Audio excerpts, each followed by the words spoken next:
O gerdded I ddiwrnod drwy sydoedd Bethesda, yng nghysgol y creigiau a'r poncyn mor glir.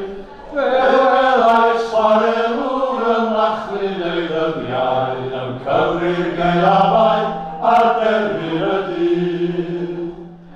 Ni cherfwyd ei enw yn llyfrau'r haneswyr, wrth ddisgol chwarelau bywyd a drai. Mae'n llwch ar eis gymaint o greigiau'r canrifoedd, a neb eisiau gofyn ar bwy oedd y bai.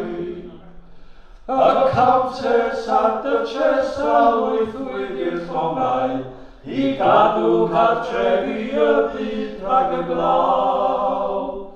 Bydd arwr gwir ifanc a gwaed yn ei peswch, a'r hwygwyr ei cyrff yn y rwbel a'r baw.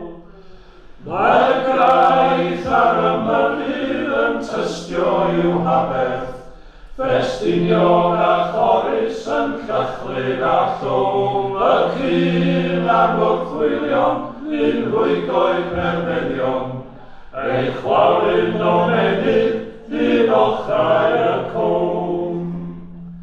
A phan fo hi glawio ystyriwch chwarelwr, a gollodd ei mywyd reswm yr un. A chofiwch Bethesda, di Norwig a Nantlla, y llwch ar ysgyfaint a'r gwaed ar y dyn. Ni cherfwyd ei enw yn llyfrau'r haneswyr, wrth ddisgol chwarelau bywyd a drai.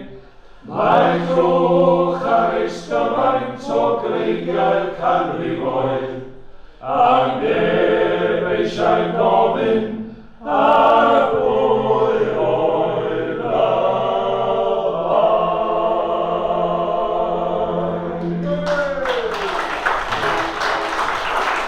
Diolch yn fawr iawn i chi.